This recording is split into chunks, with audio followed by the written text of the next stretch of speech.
Welcome to Getaway Day.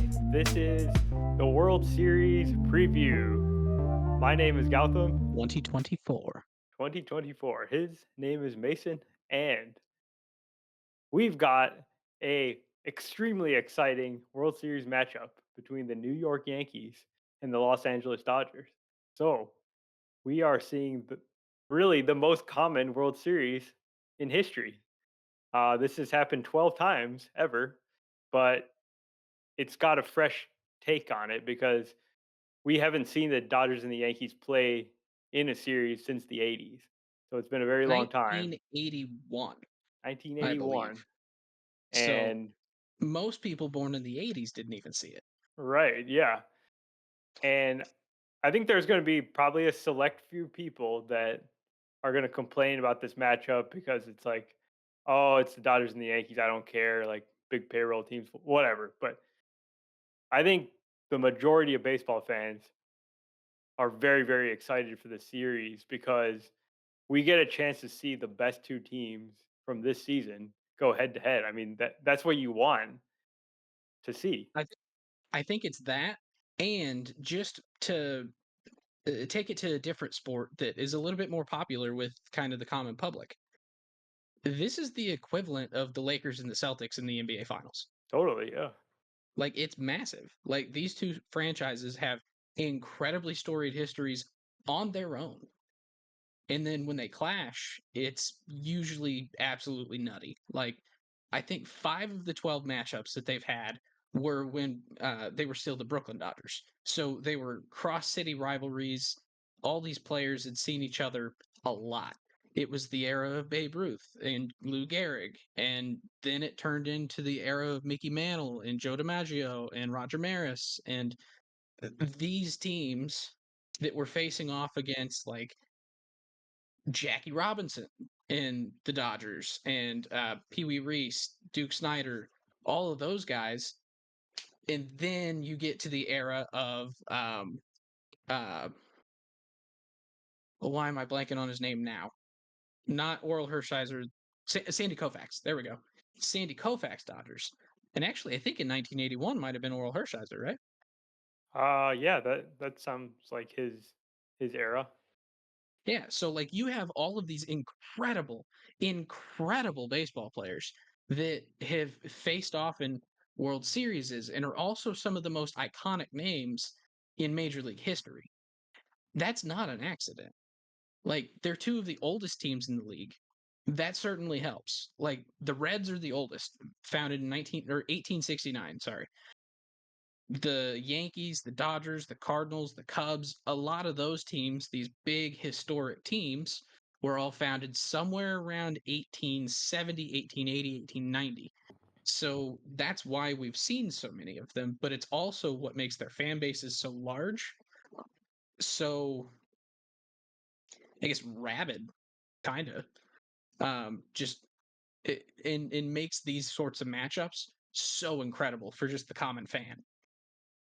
Totally, yeah. And one other historical matchup between the Yankees and the Dodgers in the World Series was 1947, Jackie Robinson's first season where the Yankees actually beat the Dodgers. So there's all kinds of little uh, interesting matchups that have happened throughout history that we probably don't have time to get into today.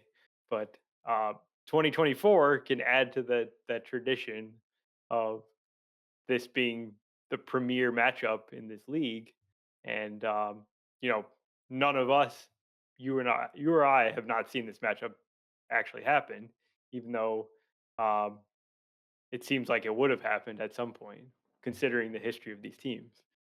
Yeah, I mean, it just from the standpoint that the Yankees have not been to a World Series since 2009, Yeah. that in itself is kind of incredible. Hmm. Like a lot of their championships were kind of early, 1920s, 1930s, but they win championships seemingly every decade, at least one. And so the fact that they went the entire 2010s without a championship and then are now here in 2024 and we finally see them back in, that's a really big downspell for the Yankees. Right, Like and you I, don't I just think win 27 and go that's a great 27 and seg 0 in the World Series. It's a great segue into kind of why did that happen? There's a couple of reasons. Number one is there were just more teams in the league, and there was more Mm. teams making in the playoffs. With playoffs expanding in 1995, it's basically become a time where uh, the best teams in the regular season are not regularly making it to the World Series because of the gauntlet that they have to pass through. Since 1995, when those playoffs expanded, we've only seen four matchups between the best team in the regular season from each league face off in the World Series, including this Do one. you have those years with you by chance? One's 2013 with the Cardinals and the Red In Sox. the Red Sox, yep. Yep. One was the Braves and was it Cleveland? I think in In the 90s? 1997, whatever year that was. And then Okay. there was one more. It was just give me 1 second. That was the Yank. Oh, sorry. It was the Yankee. No, I was right. It was the Indians and the Braves in 1995, and the Yankees and the Braves in 1999. Okay. Yeah. And then the Cardinals and then or the Cardinals, Red Sox, and what was the other? The fourth You said one there is were the 4? one we're about to see here. Oh, this one is the 4th. Okay. Yep. Yep.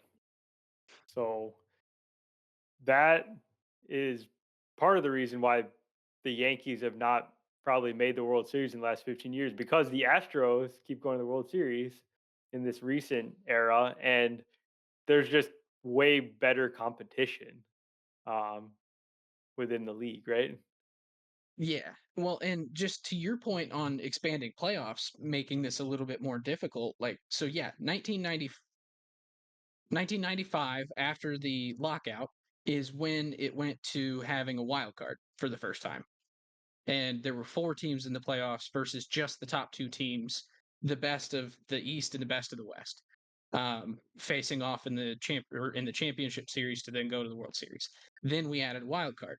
Then in 2012, we added a wild card game to get into the wild card or to It was the wild card yeah, there game, were 2 so it was wild like card one teams one that played a additional one game team. playoff. Yep. Okay. Yep. And then now, since post COVID era, we've expanded again, and we now have 5 teams per league, a first round bye. Things have just gotten, 6 teams per league, right? oh yeah, it's 3 wild cards. Yep. Right. Yeah, that makes more sense.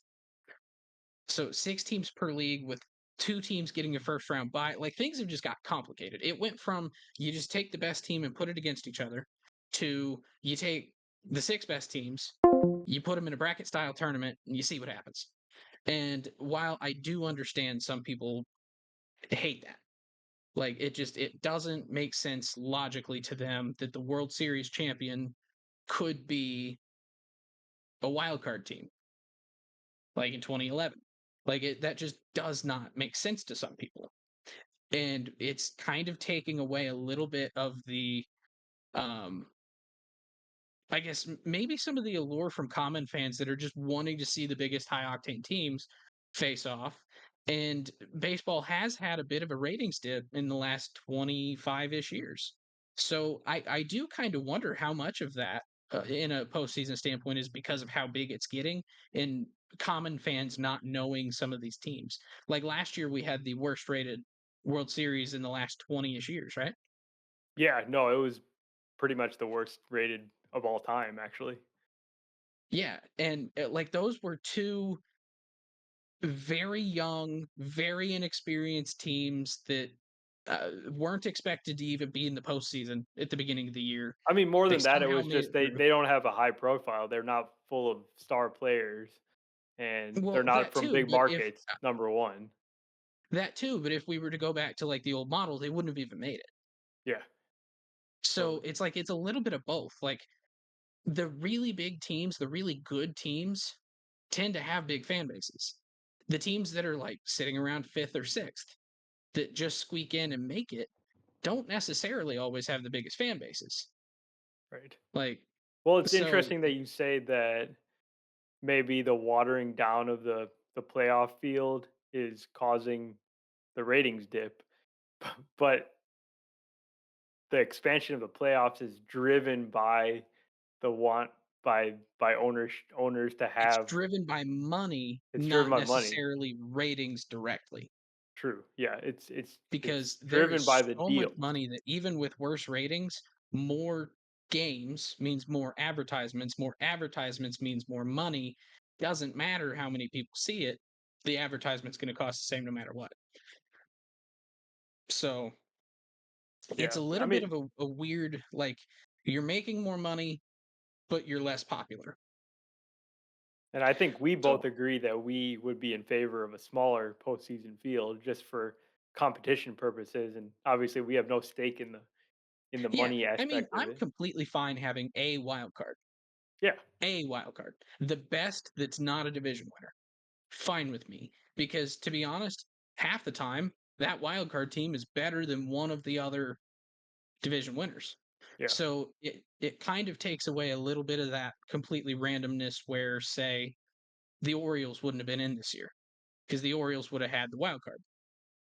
So it kind of fixes some of that, but it doesn't introduce like a 85 win team winning the World Series. Like, you still have to be an 89, 90 win team to even make it. yep. And then there's So the it's 2006 Cardinals.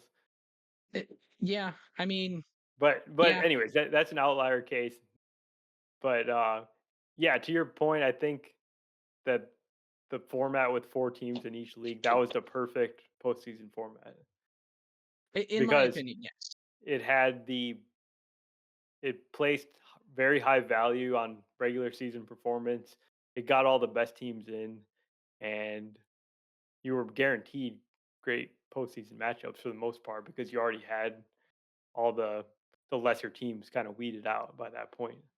I think the only change that I would personally, and this is maybe a conversation for another time, but the only change I would make to the 4 team format is, instead of seeding based on the wild card being four and the division winners being in order of their record, is I would either reseed everybody after you determine who's in, or let the number one seed pick their opponent. Oh yeah, that would be pretty fun. I think that would be really fun. Yeah, So, but that's a conversation for another time. That's not the situation we're in, but it does go to show just how insane it is that we've even ended up here. Like, you have 6 teams to get in, or that get in. You have a 3 game series in the wild card, which is nutty. There's so much randomness that can happen in a 3 game series. There's so much randomness that can happen in a 7 game series where the best team doesn't always win it. But so we have a 3 game series that then goes into a 5 game series, which is maybe a little bit more true. And then we finally go to 2 7 gamers. And so you have the absolute craziness that can happen and have a team like the Mets make it through the first round. And then, okay, now we have a team that shouldn't have made it through the first round. Clearly, they're going to be weeded out in the second round, right? Wrong. The Mets beat the Phillies. So now we get to the championship series, and we have the juggernaut Dodgers against the Mets, and the Mets played decently. I mean, they, in the 2 games that they won, they scored a lot of runs. They had some pretty good pitching, but they were just no match. They were a inferior team, and so, but they lucked through or maybe not lucked through, but they made it through 2 rounds where, in theory, they shouldn't have. And so they could have easily got through another round, and then we would have not had the 2 best teams. Like, that's just how much randomness can occur with 6 teams per league, because you have to have it work out perfectly in both. yeah, no, totally agree. So how did we get here? I guess let's talk about first. Let's just talk about each of the teams on their own, and then we can get kind of into the matchups. So how did So the Dodgers can I get here? as we do that, can I actually make one broad sweeping statement first, because I Yeah, think it'll connect to what we're about to do. go for it. So, out of all 12 of or all 11 of the World Series the Dodgers and the Yankees have played each other, um, I kind of think this is maybe most reminiscent to the 40s, the 1947 World Series, where you had Joe DiMaggio. It was right before you had Mickey Mantle, but I mean, man, if they actually they played in 1953, didn't they? Uh, I don't know off the I top of my believe they head. did Sorry. actually. So 1953 is actually what this reminds Yeah. me of Yep. because They in did. 53, DiMaggio and Mantle for the Yankees.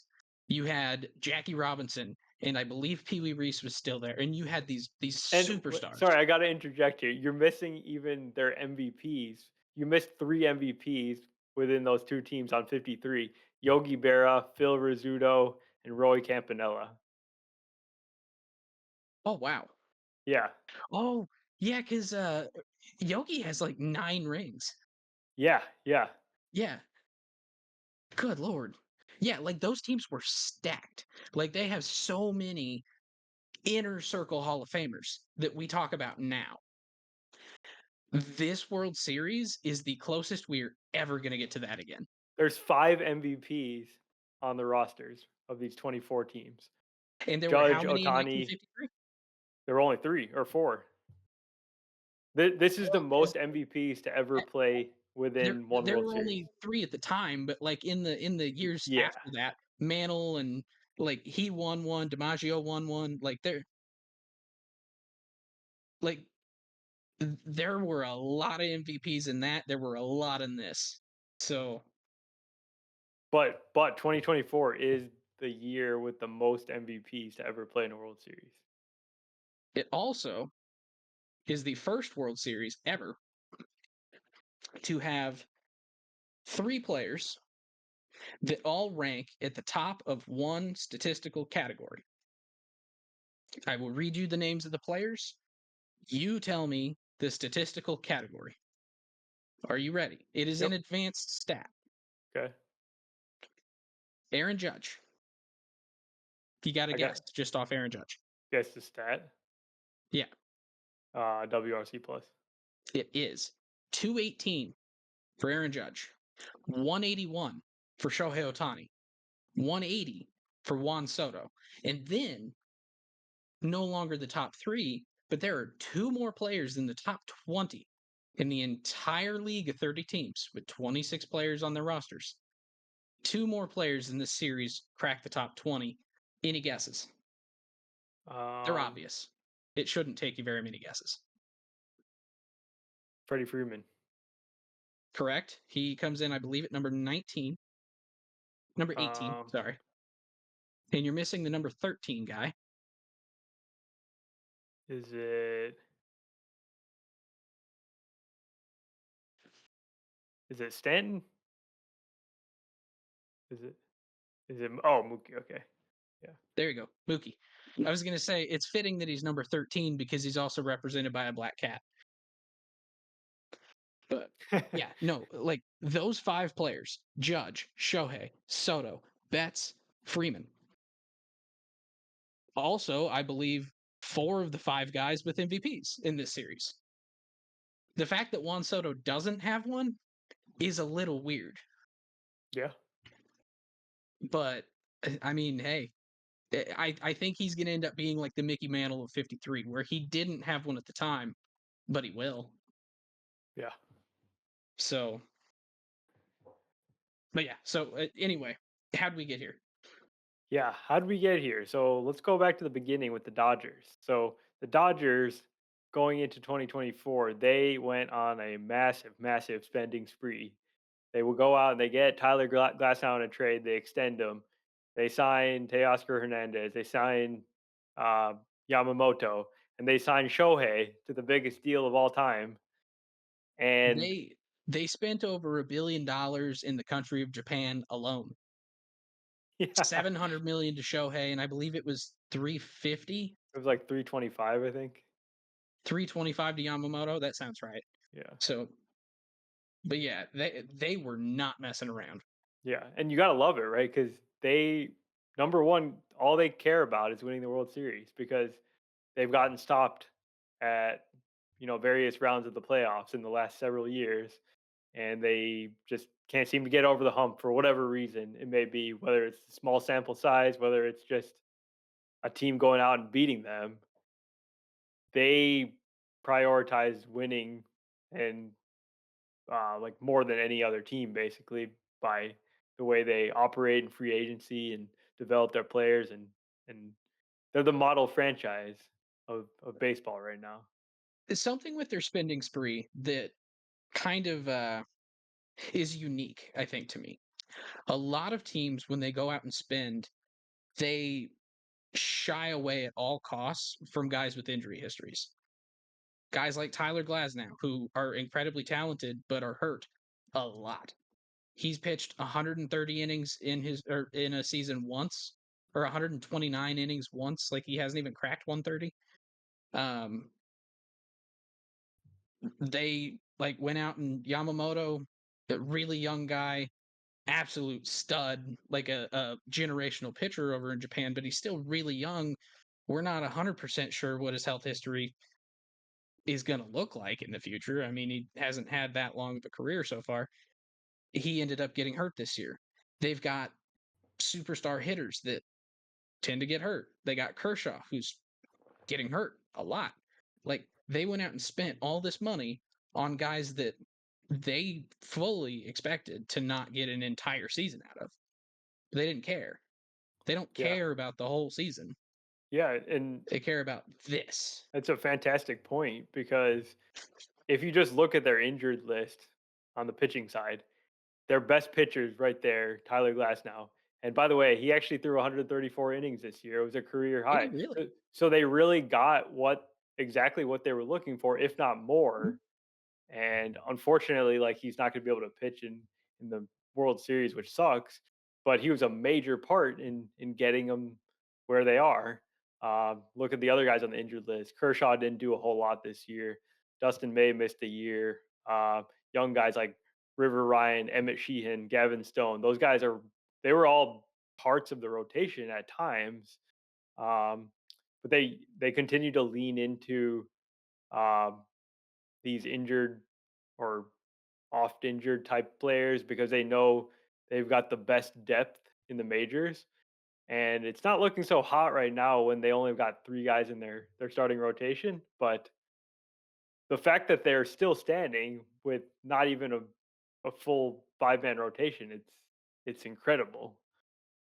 Yeah. And like it's a lot of that is thanks to I it really comes down to one very pivotal contract. And that is an almost entirely deferred Shohei Ohtani contract that allowed them to go out and get Yamamoto. They went out and brought back Teoscar for another year, and he had an incredible This is his season. first year. Like, oh, this was his first year. I thought he was there at the end of He was last in year. Seattle last year. Oh, who am I thinking? Oh well, doesn't matter. Anyway, they bring in Teoscar. He ended up being very, very good. Yeah, he would Um, be a star on most teams. Now he's just a role player, basically. yeah, he's just a very, very good four hitter. Yeah. That's it. But and then like they still had some pretty big holes. Like they still have Will Smith at catcher, not a hole, totally fine. But kind of up the middle with Gavin Lux getting hurt. Um, was it Lux that got hurt at the very beginning of the season? Um, No, it was somebody got hurt at the beginning of the season. So Betts was being moved to second and then to short, and then everything went to hell. Um, yeah, I think it was partly just not wanting to play Rojas a lot. He ended up eventually moving back to short when Betts got hurt himself. But yeah, they've had some minor, it's like a nitpick because they're so good, but yeah, the bottom of the lineup is not the strongest in baseball, I guess. But then at the deadline, they did something a little bit similar to what they did in the offseason because to make room for all of these guys to come onto the roster, they'd trim off the roster. And so they let go guys like Michael Bush, who went to the Cubs and was very, very good for the Cubs. Trey Sweeney, who ended up coming up here at the end of the season for Tigers and played for them in the postseason. Like guys like this, guys that are like not just nobody prospects, they're good prospects. They ended up getting moved just to make room for these guys on the roster. Fast forward to to the trade deadline, they bring in Jack Flaherty. They bring in actually that's the trade that sent Sweeney, Yep. because Sweeney came over in an original trade that was That with the was just some Yankees in the other offseason. that was some other silly Yeah, Sweeney salary came dump over trade. to the Dodgers in the offseason as It part of a was trade it was yeah. where they swapped prospects, but one was on the 40 man and one was not. And then he ended up getting up to the 40 man and then shipped off. But they brought in Jack Flaherty. They brought in Michael Kopech, a high leverage reliever, the closer for the White Sox. They brought in Tommy Edman from the Cardinals, who was literally had not played a game this season before he got traded there. He had a wrist injury that just was not healing right. Um, but then after the trade deadline, everything started kind of going their way in the field. And so all of these guys that they brought in the bullpen and in the lineup kind of just fit right in, and it was able to get them past their injuries in the rotation. Yeah. And um we didn't even mention Shohei had a historic season where he hit almost While 60 home also runs being hurt. while also being hurt. He goes out and has his finest offensive season that he's ever had, one of the best um, seasons really for any offensive player when you include his base running and his hitting, his power and his speed. I mean, it was unreal. And then to do it with future Hall of Famers Mookie Betts, Freddie Freeman behind him, it was like this team is just insane. And you're just looking at like three players, and it's just this is where we expect them to be, and they got here. So just for argument's sake, I'm going to go all the way back to 1901. And if this will load, what statistic would you look at if you just wanted to generalize the best individual season for a hitter? Uh, like WAR or something. I don't know. Would you look at WAR? Would you look at WRC plus? Would you look at the offensive component of WAR? What? Are we just talking about offense? Yes. I think I'd maybe WRC plus would be a good all encompassing stat. Okay, so the top five are all Negro League seasons. Bob Boyd, Josh Gibson, Oscar Charleston, Josh Gibson again, and Oscar Charleston again. And then you get to a guy that played in the MLB in our lifetime, Barry Bonds. Then you go down just a few more steps, and you get to Shohei. So yeah, it's one of the easily one of the 50 best offensive seasons of all time across the Negro leagues, across the major leagues, um, or like the National League and American League. It was incredible. It was 50, 54, 56. We need like a new word. We use incredible a lot. We need like it was It was Shohei or something. showtacular. Showtacular. It Yeah. was showtacular. Otacular. Oh, I don't know. We'll Otanasy have to is work on that. fantasy, Yeah. but Otani. Yeah. Otanasy. I like it. Yeah. We'll workshop it. Let's see. But yeah, so I guess are you surprised to see the Dodgers here? Just based on everything we just said. Not at all. No. Are you surprised it took them 6 games against the Mets to get there? Not really. I feel like the Mets put up a good fight. They're a solid team. All right, fair enough. Now we got to talk about the Yankees here. Oh The God. Yankees, the Yankees, they were for them they were kind of at rock bottom at the end of the 2023 season, right? They finished I think 82 and 80. Uh Brian Cashman, their president, was under extreme scrutiny. They brought in like an outside firm to literally look into the various analytics that the Yankees were doing to make sure that they were doing things the right way. Brian Cashman defended the team and said, "I think we're pretty good." Um, and then he went out and he made one of the best trades I think we've seen in 20 years, maybe. Like he goes out and he gets a generational player in his prime in Juan Soto. He gave up a lot, sure. He gave up Michael King, who ended up being an awesome Is pitcher. is it possible to say in his prime? He's only 25. I say it's his prime. I mean, it's the prime of that we've I'm not. seen. It It's the prime that we've seen. I'm not convinced it's his prime. well, I'm gonna say it's his prime because I can't speak to the future. Fair Uh, enough.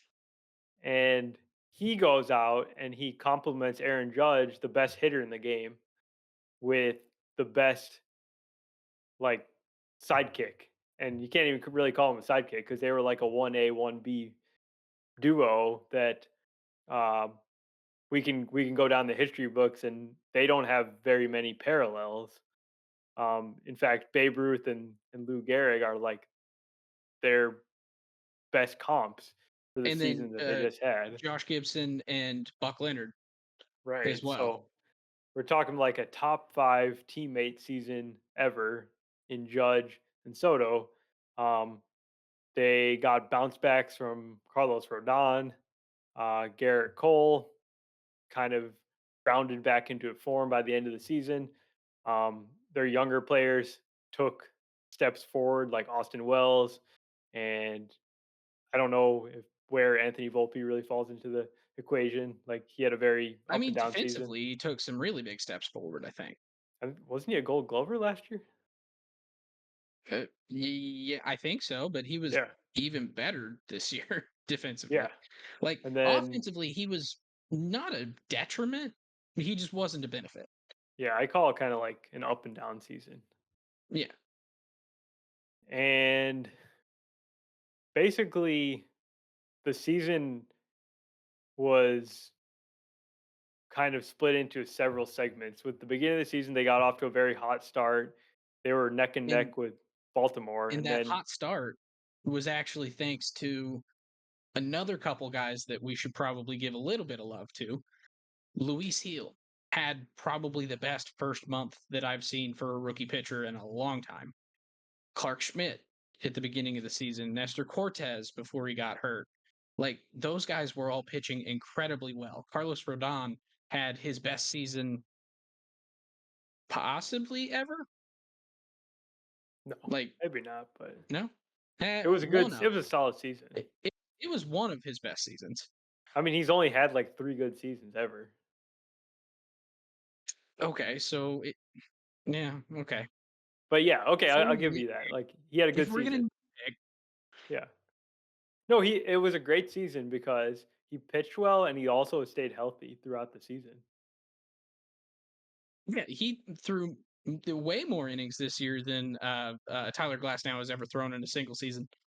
How many innings did he get to? 175 Yeah, no, that's top plus all of his notch. postseason innings. He's about to eclipse 200. Yeah. So And I guess anything else on the Yankees like season, 2024 season. They yeah, also added, like you mentioned well, with the Dodgers I filling was some of going to their say all holes. of those guys actually cooled off at one point, and the pitching was really not doing that great. They finally got Garrett Cole back, and we thought that that was going to be like a okay. Now every 5 days, the Yankees have a guaranteed. They're only giving up one run through 7 innings, and unfortunately, it didn't work out quite that way in the regular season. Cole did struggle coming back from his injury, um, off and on. Like he had really good starts and really poor starts and just never really got his feeling. But Judge and Soto, and then trade deadline acquisition, Jazz Chisholm really got that team going offensively in the last kind of uh, couple weeks of the season, just to keep them in first place, keep them at the top of the American League, which was kind of in question until like the last couple days of the season when they finally clinched that number one seed. But like there's so many generational and just incredibly good players on this team. Giancarlo Stanton had one of his best seasons in the last like four, I would say. Yeah, I would Just say as far so. as like how many games did he play this year? Well, he got to 459 plate appearances, which is probably more than he's had in a while since maybe his first year Yeah, with the Yankees, if I were to guess. I can tell you. So he actually 2021, he played more, it looks like. So 2021 he played more. 2022 he was actually about right on par. So this season in 2022 were actually incredibly similar statistically for Stanton. But whenever Stanton is no longer the number 2 to Aaron Judge, he's actually a number 3 to Aaron Judge and a guy who's a number 1 literally anywhere else. It makes his season look so much better because there's more RBI opportunities with more guys in front of him, and it takes a little bit of pressure off him to be his MVP self from the past. So I think it was able to just give him a little bit more of a mental break from having to try and live up to his massive contract, and just let him play ball. And he looked like a different guy this year. He just looked happier. So, And we saw what he can still do to a baseball in the playoffs. Very yep, recently, he hit 4 home runs in 5 games against Cleveland. And I mean, they're like rockets. They're just, he touches the ball and it's like, it's gone immediately every time when he does it. yeah. Now Bob Costas, I think, is a little bit too harsh on him for his running. They literally told him not to run because he's had so many lower body injuries. Yeah, And somebody should tell Costas. yeah, He was like straight up mean to just saying Giancarlo like, in the booth. just saying that he can't run and whatever. Yeah, like he's one of the slowest players I've ever seen, and just all this stuff. And it's like, I don't think he's trying.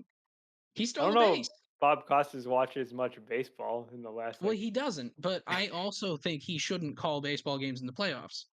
yeah, So it's agreed. kind of a twofold thing here. Um, oh well.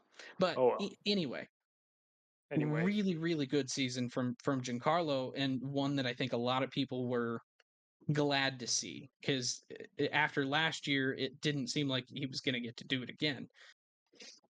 So they get into the postseason, and now here we are. yes, here we are. And maybe I'll mention Aaron Judge too because Nah, he's I not worth it. I called him the best hitter in the game and you didn't push back. So I think that means you agree with me. Oh yeah, Um yeah. I and so I he actually my parents asked me this earlier today. I told them that the four best hitters in baseball were all in this series. Would you agree or disagree with that point? so you're putting Soto, Judge, Otani, and Betts? Hmm. I I would have to think a little bit more about that one, but I'm definitely I not like strongly disagree. They then asked me if I would rank them, and my ranking was Judge number 1, This is just Ohtani number hitters, 2. right? Not player. Yes, Okay. just hitters. Okay. Which maybe makes Mookie not quite, because I mean Bobby Witt maybe Okay. should be above that. There's arguments for other guys, but I think there's an argument to be made for Mookie at number 4. So, but Aaron Judge number 1, Shohei Ohtani number 2, and they're close, but I do think Judge actually has a bit of a gap there. I just It's so incredible watching him. Shohei is an overall player, I think He's takes number one. He's number yeah. one. Yeah. Yeah, as an overall player, Shohei is number 1. As a hitter, Judge is number 1, Shohei, then Soto, and then Mookie Betts was my 4. Sure. Yeah. And there's definitely a few other guys you could fit in there. But Yep. Um. Yeah. He slugged 701 this year. I mean, that's the only number you really need to know about. slug 701, he still has a really good average. The dude has an OBP that's just nutty. Yeah, it's like Like, bordering on 500. yeah. So it yeah, incredible hitter. Okay, so that's the Dodgers. That's the Yankees. Now they're gonna clash of the Titans, and I think we're gonna just do this since this is such a classic matchup. We're gonna do this in a traditional way and look at individual units. So starting pitching, relief pitching, starting lineup, maybe defense, and just compare them and see if we can find any edges. We can say that they're kind of a wash. We can give some slight edge to one or the other. Let's start with starting pitching. I was going to So, start with catchers. I was going to say Will Smith has the edge. okay, Oh, okay. So starting pitching. starting pitching. This one's pretty easy for me. The Yankees have the clear advantage here, just from the standpoint that they have like six guys they could really go to if they wanted, and they only need four. Yeah. Because they've got the four that they've been rocking with in the postseason. They've got Garrett Cole, Carlos Rodon, Luis Heel, and Clark Schmidt. Hmm. They also have not been rostering Marcus Stroman, who uh, very well or would very well be pitching for any other team in the postseason. And it seems Um, very likely that Nestor Cortez is going to come back, not as a starter, but he is going to be in the bullpen, most likely. yep, they have Nestor Cortez, and they have a couple of guys in the bullpen who have been starters in the past. And if they really had to in a pinch in a bullpen game, they could get length out of a couple of those guys. One of them is now their closer and very much not going to start a game in the World Series. He will be closing the games in the World Series in Luke Weaver. But there's other guys that are in that similar mold. Yeah. I So think for the Yankees, I also give them the edge for the same reasons. They've got the top end guys in Cole and Rodon. The Dodgers really don't have anything. Yamamoto, maybe you can make the case that he fits into that upper echelon, but he doesn't because of not based on results so far this year, based on like length of start. length of start.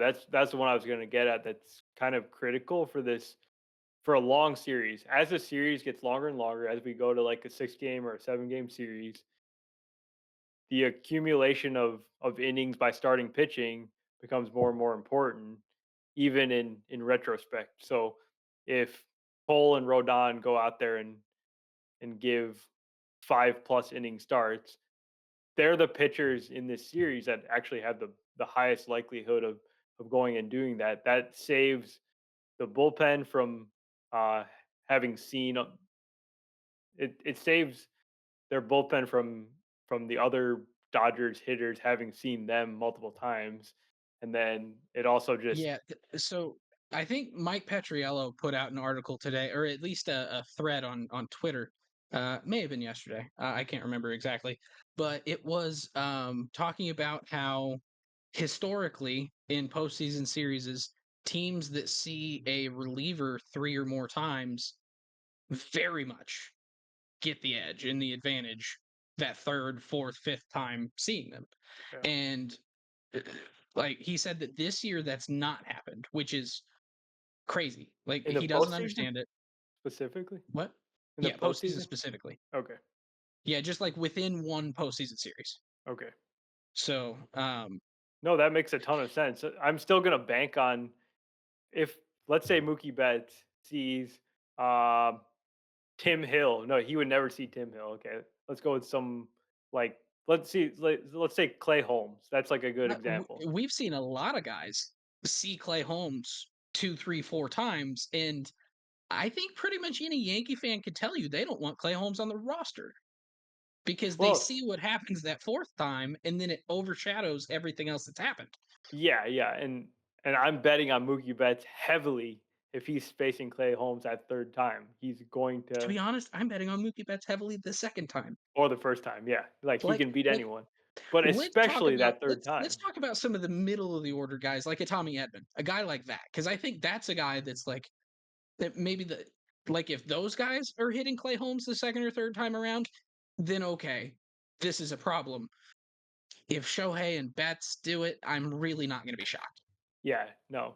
But my Like, point is, it's kind of like what we saw with Juan Soto, right? had he I think he might have seen Hunter Gaddis earlier in the series, I think so. and he had that long at bat that ended up in the home run. That's just exactly what I expect to happen in the series if it gets to a point where um, the starters are not going deep enough into the game. And that's where we got to talk about what's going on the Dodgers side with their starters. They've got Walker Bueller, who has not been the old Walker Bueller, like the top of the league Walker Bueller since he came back from his Tommy John surgery. He doesn't really miss bats. He's not a big ground ball pitcher or anything, so he's gonna. I believe he's gonna struggle against the Yankees lineup in a big way. I think so too. I'm actually looking here. So in 16 starts this year in the regular season, Walker Bueller threw 75 innings. So that's uh, less than 5 innings per game average. Um, he ended up with a negative point 0.2 WAR in 16 starts. I think I'm trying to remember which order this is. I think that's a 18% strikeout rate and in almost 2 home runs per 9. Like he's not missing bats, and it's very possible that he just isn't built up. He's not comfortable. He doesn't have the feel that he had before the Tommy John. And next year, we might see the old Walker Bueller back. It's very possible. Like, not every guy comes back from an injury the same, especially when they come back in the middle of a season. Yeah, So it, he's probably not washed. He's probably just really having a rough year after his injury. But he's not their number 3 starter. He's their number 4 starter, and they don't have a number 3 starter. yeah. Uh, how do you line up if you're the Dodgers? Because I'm assuming one of the first 4 games is gonna have to be a bullpen game. So do you set that up for like game 2 before you got the day off? I think that makes maybe the most sense in my head. Um, It it does. Setting it up to be games 2 and 5 would make the most sense to me because you're game going to have the games travel 2 day. and 6, right? Oh, you're saying 5 No, before the 2 and off day. 5, so you have a travel day right after. Okay, yeah. I mean, you'll know on game 5, um, given the 2 games before, you'll know who's available and how much length you're gonna be able to get out of them. So it's gonna be a lot easier to do than to do a bullpen game at the beginning of a segment and then try and patch it up after. And Like, that's exactly right. I think game 3 is the game where you most critically want to get a long start because you've got games the next 2 days, and yep. who pitches that game 3? Is that Yamamoto or Flaherty's game? So my guess is similar to how they lined it up in the championship series, and correct me if I have the game 2 and 3 backwards, but I believe they did do it. Flaherty off day, Yamamoto Bueller, Flaherty or not off day, Flaherty bullpen game, the Yamamoto Bueller repeat, Yes. Yeah, that's exactly what they did. which doesn't really give you. You have to get I mean, 5 you from would go Yamamoto. so That's the key. so so if you did it where you used games 2 and 5, so you would have to go. You'd be kind of mixing and matching a little bit. So it would be Flaherty bullpen, Bullpen, day off. Yamamoto Bueller bullpen, Flaherty Yamamoto. Yeah, no, that I think that's exactly how I would line it up. Yeah, because that actually in game 6 and 7 gives you your best opportunity as well. Yeah. So yeah, that's 100% what I would do. Because And with a I guy like Yamamoto, you cannot he basically needs the full 6 days rest because he's never pitched on short rest. So pitching him in game 2 or game 3 is perfect because then you've got him for game 7. yeah. So I like that. I think we just let's call Friedman. Give him our plan. Yeah. Because I don't think Dave Roberts is going to answer my phone call tonight. We could No, try it, probably not. but We try it. But yeah, on the Yankee side, theirs is probably gonna be a lot it's gonna be pretty straightforward. It's going to be Cole, Rodon, Clark Are you Schmidt, sure they're Heal. gonna go Cole game one? I feel like they might go Rodon. No, they already announced Cole. Oh, did they? Yeah. Okay. That is something Um, I was unaware of. That helps clear things up. yeah. But Well, yeah, and then I maybe they would say have it's in probably Schmidt and consideration. then Heal, right?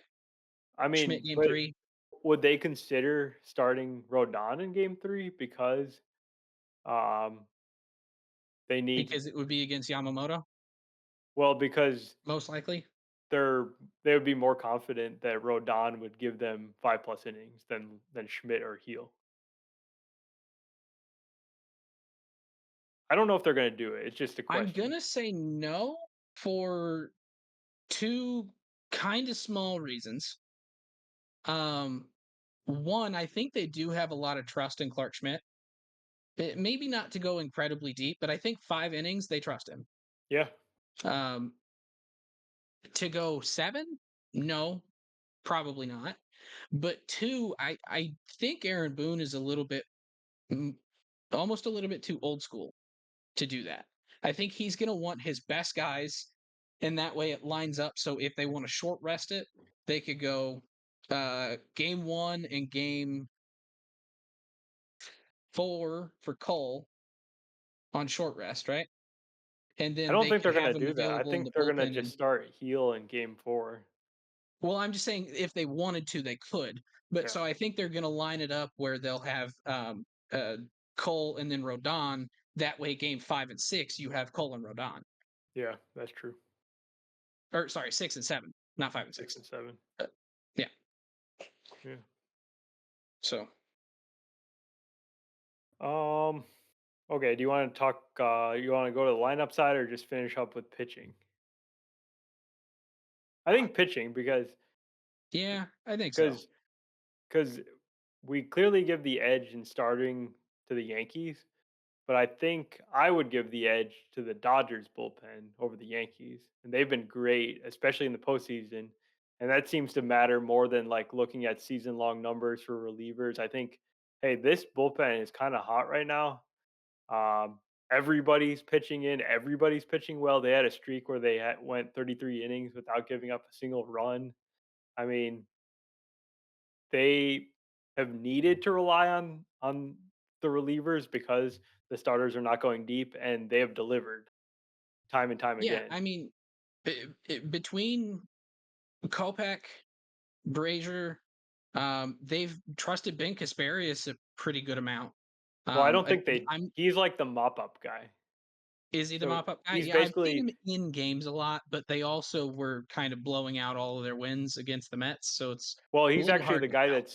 he soaked up the innings in the games that they've lost. Actually, I mean that's an important role, but he's not I was like gonna say he also came in and I think he was the second guy on the field behind Kopech, the first guy in both of the bullpen games.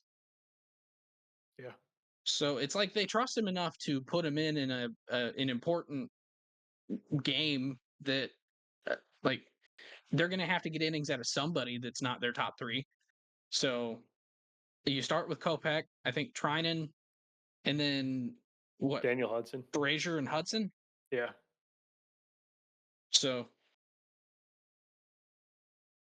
yeah, I don't know. I also think I give the edge here to the Dodgers. I think as far as like um if I were to pick one guy from each bullpen that represented that bullpen, um, or like the best guy in the bullpen, I think I would be taking Luke Weaver as the best reliever in this series. He's just been incredible what he's been able to do the last couple months. And I honestly think I would take him as the best right now reliever in the series. interesting. Yeah, that's a tough one. I don't know if I mean, I can't completely disagree, but I mean, there's um, not really a whole lot of other options. I mean, Kopech, Brazier, I, I think the way Blake Trinan's been pitching, he looks like his prime self again. but I know it's not going to be anybody on the Yankees bullpen at I was least. gonna say the So Yankees bullpen freaks me out, especially their lefties, Tim Hill, Tim Meza.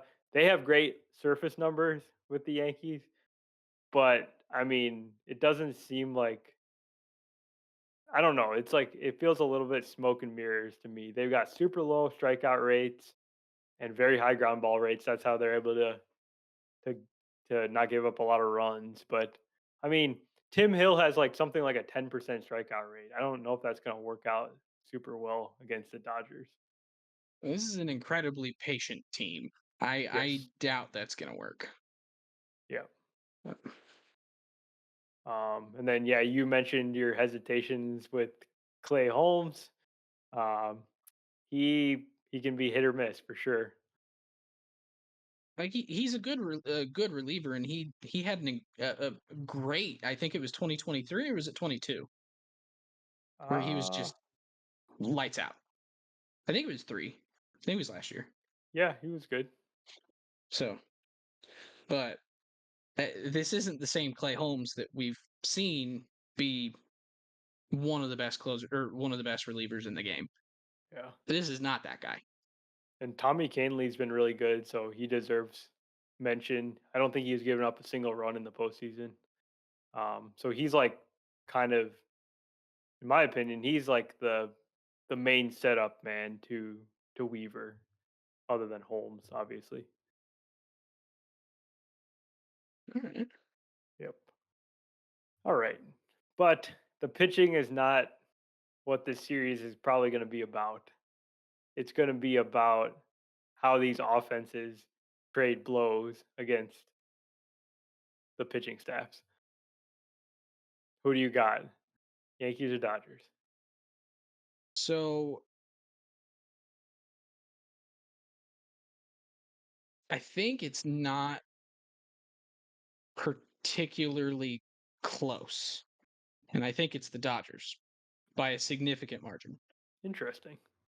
And the reason I say that is think about the teams that um, the Yankees have played up till now. They played the Tigers, right, They in played the the division Royals. series, or the Royals. Sorry, they played the Royals in the division series, and the Royals do have Cole Reagans and Seth Lugo, who were awesome this year, and a couple other good starting pitchers in Waka and Brady Singer, and they won that series pretty easily. But they were putting up what 5 runs against those guys, Sure. Yeah. and then against the Guardians, who eh, had this is one of the worst Guardians rotations in a while. It's still a good rotation. Don't get me wrong. I Alex Cobb and Matt Boyd, can't believe I'm saying this, did a really good job of helping to stabilize that rotation and keep them competitive. And then you've got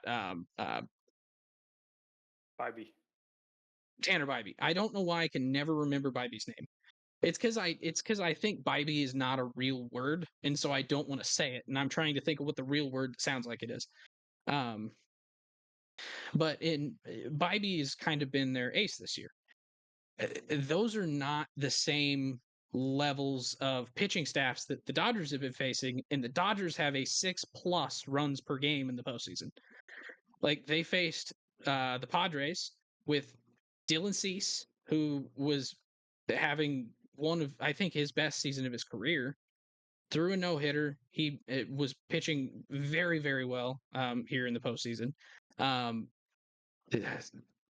uh, Yu Darvish is still an incredibly tough pitcher to hit against. And then in this past series, Luis Severino, Sean Manaea having his best season as a starter. Like, I think they had a higher quality of competition pitching wise than the Yankees did to get to this point.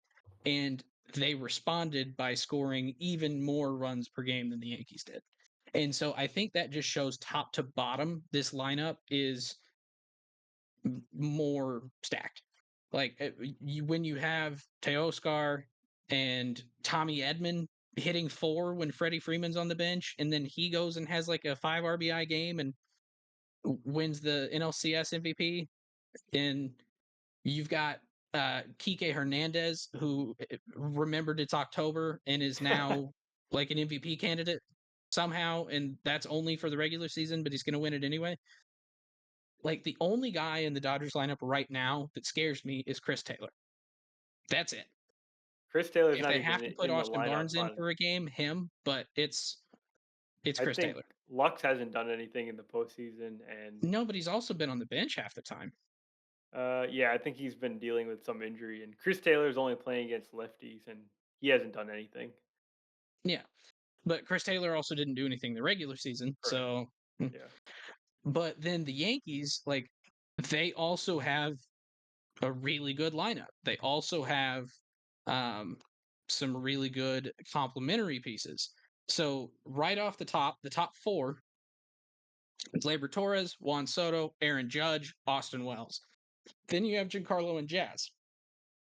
So, those six, I'm not all that concerned about.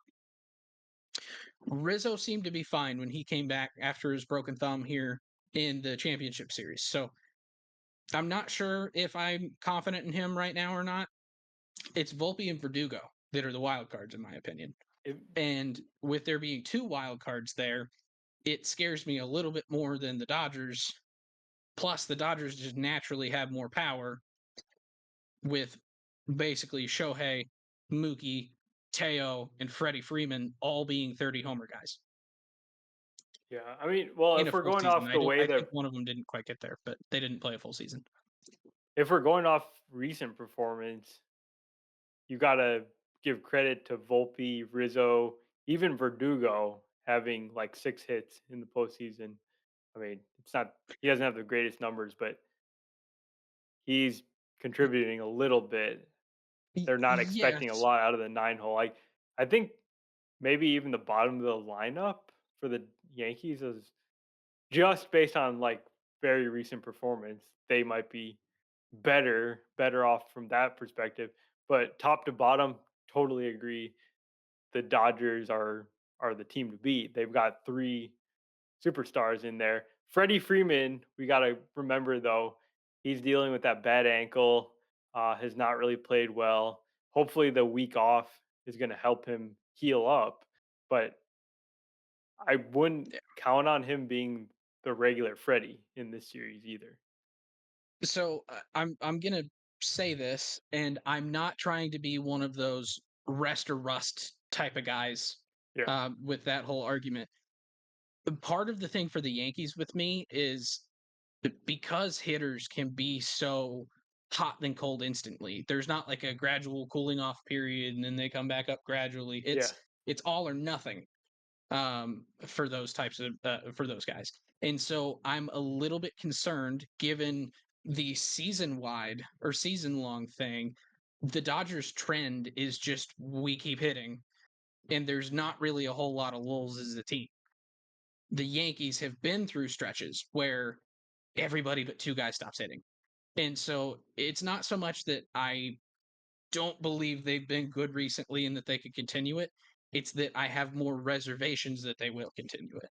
They could do it very, very easily, and I could be eating my words in a week, and they outscore the Dodgers in four straight games and win. I got a Wouldn't be bold shocked. prediction here. The Dodgers are going to cool off from their last series, which is not a bold prediction at all because it's going to be very difficult to score like 7, 8 runs a game.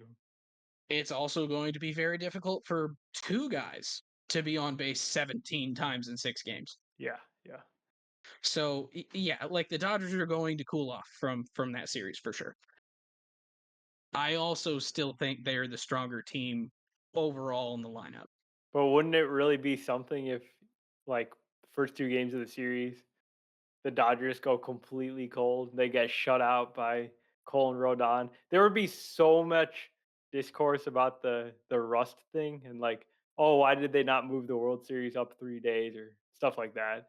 I don't know. I Yeah, like the fact that there's this week lead up because both teams are like at their full maximum strength. They've got the exact number, well, not the exact number of days off, but they've got a similar number of days off heading into the series. They're it's at full strength. there's It's not like, enough disparity in days off for it to be something that someone can point to and say that's a problem. right. So So they're yeah, on totally level ground, and that's another aspect of this matchup that I like. I think The one thing I was just looking at the rosters again. The one thing that I think could help the Yankees out a little bit more than it could the Dodgers is the options they have on the bench.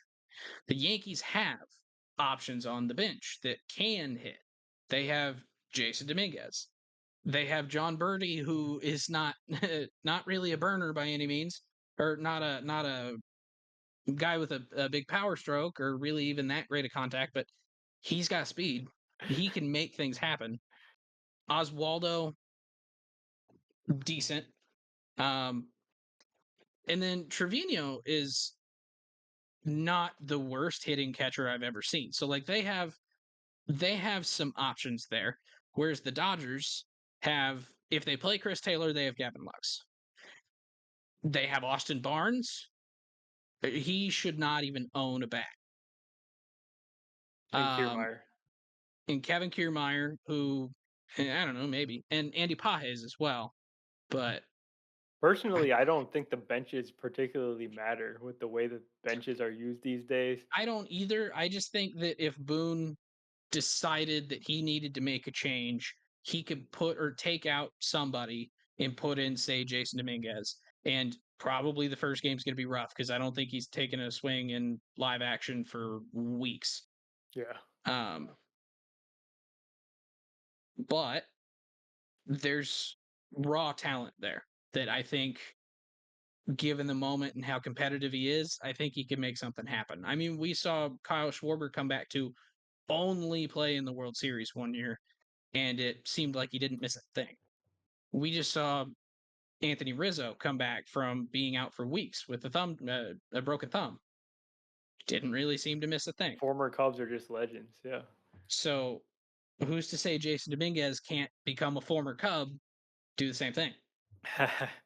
Yeah. Um, I think Jazz is the guy that I would like to see get going because he has struggled in the postseason a lot. He's hitting 147 with the 216 OBP, and I think he was hitting cleanup in at least a game, and they kind of moved him down as Stanton continued to mash. And Well, and it's mostly for Wells. As Wells continued to mash, they put Wells at the 4 spot. yeah, yeah, And and Stanton has been pretty well stuck at the 5 spot most of the season. they did move him up though in that last game, I think. Oh, okay. Yeah, I think you say it's by a landslide that the Dodgers lineup is better. I'm I not didn't say gonna a go landslide. there. I said a significant margin. Significant margin. Those are 2 I'm different things. closing I'm closing that gap. Sorry, I'm twisting your words there. uh, I think we got to give credit to the Yankees for being they're an elite offense, and they're going against a not elite uh, roster of pitchers that the Dodgers are rolling out there. So they can certainly produce. It's not like they're going to get shut down. It they might not be Yeah. able to keep up, but I Well, don't think and that's where I think this series is going. I don't know what the record for like the highest scoring World Series or like the most runs scored in a World Series is. I would be I would be willing to take the over. okay. So does that lead to sort of like a Mets Dodgers type series that we just saw where there's a lot of blowouts, a lot of non-competitive games in some ways because they just scored so many runs? I kind of think so. Okay. And that's not going to be the most entertaining TV. No. I mean, it might be given the fact that these are like the 2 best offenses in baseball by a wide margin. Um, Not a landslide, a wide margin. A wide I'm margin. watching you. Don't twist my words. Um, I think people will be excited if this is a high run scoring environment. Uh, I mean, it just makes for crazy moments, and that's what people love about the World Series. I mean, there's certain things that we remember from every World Series. Uh, I mean, most of them are offense. Like, can you name how many like defensive plays can you remember in the World Series just from World Series past? um Just I off would the have top of to your head. 5 seconds. I remember that one that Chaz McCormick made, like with the Astros a few years ago against the Phillies. I don't know, I like not I've as got many as exactly offensive one. moments. I've got exactly one, and it was a bad defensive play, and it was Nelson Cruz in Oh, Game yeah. 6. Like that's about it. Like everything that everyone remembers, the Joe Carter walk-off home run, offense, big offense. Nobody really remembers Alan Craig getting tripped rounding third in the 2013 World Series. It was small ball. People don't remember that. A high run scoring environment between these two teams in the postseason, while it will probably induce a couple of blowouts each way, I think will be something that people love. Okay. Yeah. Uh, intangibles, managers. You got like any thoughts on Boone or Roberts here? Roberts has the edge, He has hands the down. edge. Hand. I Wow. I do not trust Aaron Boone with a shovel in a sandbox. Huh. I guess I've never really had any strong opinions. I just thought he was pretty like I typical. He's not a game changer one way or the other. He's not like making terrible decisions or anything. I mean, I think he kind of does. I think, It gets like, so overblown though. He's the Yankees manager. Same with Roberts. Everyone scrutinizes every little decision they make and says that they're doing the wrong thing. I don't yes, feel that but way. as an outside person, I've thought that every time that people said Dave Roberts should be fired, I've thought it was the most ridiculous thing I've ever Yeah. heard. That man should not be fired for anything. He's He's he's only the ever most done good things for the winningest team. manager of all time or something, right? Yeah, through 1,000 games managed, he has the highest win percentage in history. Yeah. Um, Aaron Boone has made a lot of more questionable decisions, and I think not been as impactful to help his team. He's not the most winningest manager in history through 1,000 games, not even close. So, like, I think there's things like that that yes, roster matters, but it's the Yankees. They always have really good players on the roster. It's just do they have 26 of them or do they have two? And it's very seldom two. Yeah. I So think I think these are the only two teams that you could kind of compare the managers directly and say like if there's an impact a manager can have, these are the two guys that have maybe the most similar situations. could be, yeah. I think So I think Dave Roberts gets it for me. I think Boone, the thing I'll be watching is you kind of mentioned that you think would you say that he's more like a traditional old school manager? Oh yeah, So the thing to watch is how he handles his starting pitching. Is he gonna go to the bullpen or is he gonna leave the guy in one batter too long and let Shohei hit a home run or something? Uh, yeah. Or is he going to be a Kevin Cash and for the only time I think in history pull a guy one batter too early?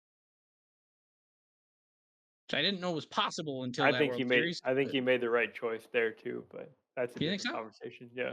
Yeah.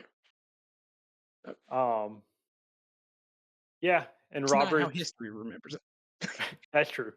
Roberts has done a good job with the bullpen, and uh, the one thing that it seemed like he would always do in the postseason is bring Clayton Kershaw into a random situation, and he doesn't have that opportunity this year. So that's a good news for everyone. But you know who does? Ooh, Aaron Boone, he can't bring Garrett Kershaw into Cole this series. with Garrett Cole. Yeah, that'll be exciting. So Freaking sixth inning of game 4. yeah, He's coming in totally. for one batter to close the sixth inning. Who you got in the series? Oh crap! It's time for this. I hadn't It's decided time. yet. We worked up to this for the last hour, man.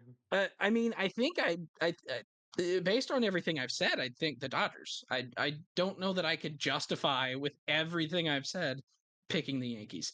So I think I'm picking the Dodgers. Okay. I do think this is going to be a very close series games wise. This will not be a sweep. Absolutely not. I actually would. My gut tells me it's going to be 6 games, but I kind of think it's going to be 7. But I think for the purposes of this, I'm going to say 6, and then I'm going to hope for a game 7. Okay. I'm going Dodgers in 7, so I'll All right. cover that for us. Perfect. Yeah. All right. So Friday, Saturday, Monday, Tuesday, Wednesday, Friday, Saturday. That's the schedule. I am going to be back in Indiana. And if you are around on Saturday night, and even if you aren't, Gotham, if whoever's listening, if you were around on Saturday night for the World Series game, I will be hosting a watch party on Twitch. Nice. So be there or be square. All right. I think that's what the cool kids say, right? That is definitely what they say. Yep. In that tone. Mm-hmm. Agreed. Okay, cool. Well, hope you have enjoyed this episode, and I hope you enjoy the World Series, and we'll talk to you very soon. If you enjoy the podcast, please subscribe on your favorite podcasting app or YouTube to make sure you don't miss any future episodes. Join the conversation on Facebook, Twitter, Instagram, and TikTok at Getaway Day Pod. If you enjoy card collecting, check out our sister YouTube channel at Getaway Day Cards.